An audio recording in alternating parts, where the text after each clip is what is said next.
Hello, ladies and gents, Hagbard Celine here, back from a short break while I loaned out my studio space to a friend of mine in need.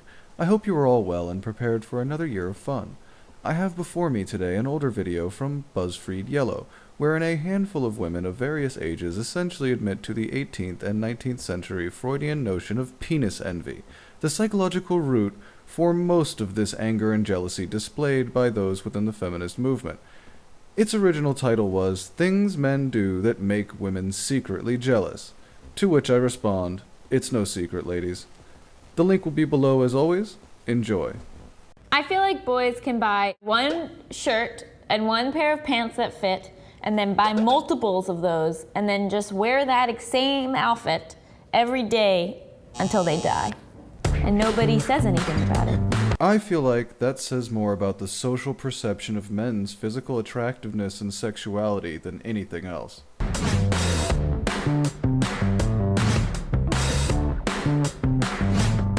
I repeat, it is not now, nor has it ever been a secret. Buying underwear is so much easier for guys. Like, bras are so complicated. Only because you've never had to secure a safety harness or deal with military-grade webbing with 60 pounds of gear on it. A guy can throw on a button-up, a nice pair of pants, and he's good to go. And girls are sitting there staring at their closet. Do I want a V-neck? Do I want a scoop neck? Do I want short sleeve, quarter sleeve? So, you're going to tell me that your self-imposed narcissistic tendencies are somehow men's problem? Or just men don't have all the variety? Or is it just that you poor dears are bad at decision-making? I'm really annoyed that like guys can literally eat whatever the hell they want and it goes nowhere. What? Just what? It's almost equal among the obesity statistics and higher overweight numbers for men. What are you on about? Guys are told to eat more, like if you're kind of a slender guy and you want to get more muscle. No, they also have to work out, dear. They can't just eat more. And then let's say it does go somewhere, it'll just melt off of them. They have to exercise like everyone else. Perhaps his day job helps a bit with that. Their ability to pee wherever and whenever they want. Sure, we can. That's why there are all those pesky public urination laws, right? They get to pee standing up, they get to pee against the wall. I feel like so many times girls are waiting in these long lines and guys walk 10 feet away, face a tree, and just do their thing, and it's all done. Now, while I'm sure it's easier for men, however, trust me, Snookums, ladies, and I do use the term loosely, can do these things too. That guys can sort of be more forward. The guy is the pursuant and the girl is the like, ooh, he's looking at me. I wonder if he'll come over and speak to me sort of thing. And then any woman who makes that advance comes off as kind of aggressive. I imagine you're saying this as a woman who has never done it. Probably because you don't handle rejection well, something every man must learn if he wishes to even so much as put a toe into the dating scene. Unless, of course, a woman should become so brave as to make the first move, which would delight and surprise most modern men. Men get to have sex with whoever, whenever, and wherever they want. And it's basically socially acceptable. Fuck it, you heard her, lads. We've been doing it all wrong. Apparently we have all the power. Women aren't the gatekeepers. Men control the sexual dynamic. You see how that sounds? Do you understand now, dear? Climaxing during sex is so much easier for guys. Like, it's like when humans were created, it's like men with their sexuality were given a tic-tac-toe game to figure out, and women were given a Rubik's Cube, and it's like, clearly one is harder than the other. Yes, my dear, and men are blamed and shamed for both. Both the inborn physiology of themselves and the complexity of female psychology and physiology. Somehow, both are still the responsibility of men. It'd be really awesome to think about my future and not be like, childbirth, what it will do to my body and my career. Funny, supporting that child may also cost the man his body via his career, a matter in which he is given no choice. Shaving is a choice for a guy. Like, guys can just have like these hairy pits and arms and faces and legs. They can just be a big ball of hair. And nobody judges that. Let me walk around as a hairy ball and see how many guys I'm gonna get. First of all, you exclude all of the hairless men who shave every inch of their bodies for various reasons. Everything from competitive swimming to other athletic events to pornography and at the request and behest of their girlfriends. Furthermore, you're ignoring the many women that I personally know who are happily married with quite lax grooming standards. Again, this comes back to your own self-confidence. I feel bad that men can't express themselves emotionally. You can't have a good cry. You can't, lean on your bros for support. I don't know what emotionally damaged men you've known, or worse yet, created, but I have no problem expressing my emotions or crying in extreme circumstances. Most men simply don't feel the need to do so because it's a poor use of their resources.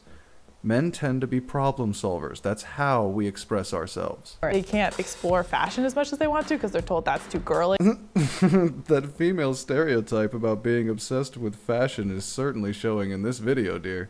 And that they're forced to man up. I think that's really Oh good. How gracious and kind of you. A whole 17 seconds dedicated to men telling them to be more effeminate after 2 minutes of you wishing you were men. No, thank you, ladies. I love and respect the femininity of the females as much as I love and cherish my own masculinity. I would appreciate a reversal of that love and respect. So, maybe we can have some real equality, huh? Well, that's all for me, folks. Hagbard.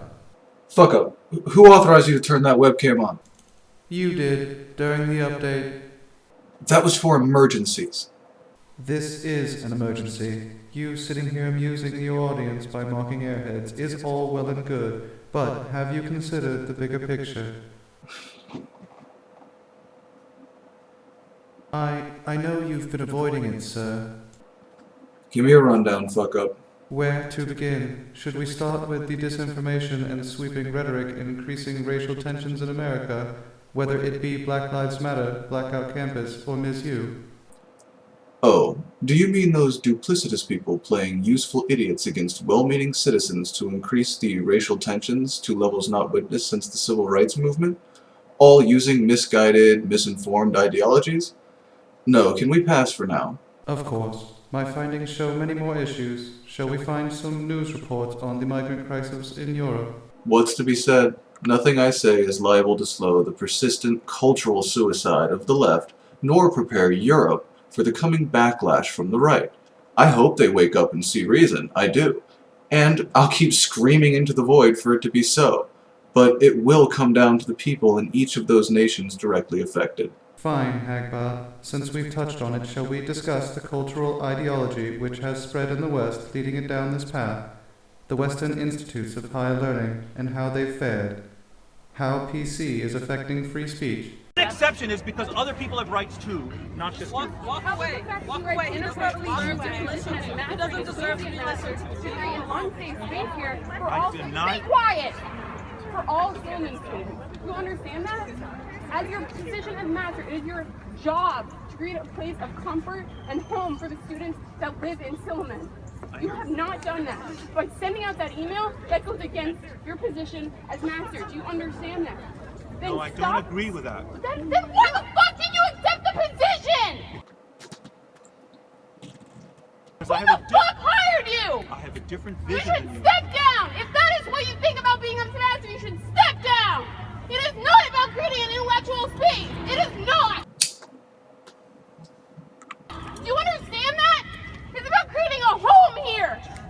You are not doing that! You're supposed to be going our against advocate. that. You should be at the event last night when you hear a Franco say that she doesn't know how to create a safe space for her freshmen in Silliman! Please, I beg of you, take it from my sight, fuck up. How about the increasing tensions in the Middle East? The growing play between Saudi Arabia, Iran, Pakistan, Syria, Turkey, Russia, Europe, the US? It's World War III. Enough! Enough, please. Enough. I get it. There are more important things to do right now than discredit, debunk, and mock internet feminists. But Yes, Hagbard. can we agree that I still get to do this at least once a week? You know, palate cleansing. Like a psychic sorbet. Sure, if that's what you want. Okay then. Good. Shall we adjourn to the recreation cabin for some Alamut Black and some Bushmills? Hagbard, you know I can't partake in any substances, as I exist only in non-corporeal form. Ah, oh well, more for me. Come on, fuck up. Really? You're just going to...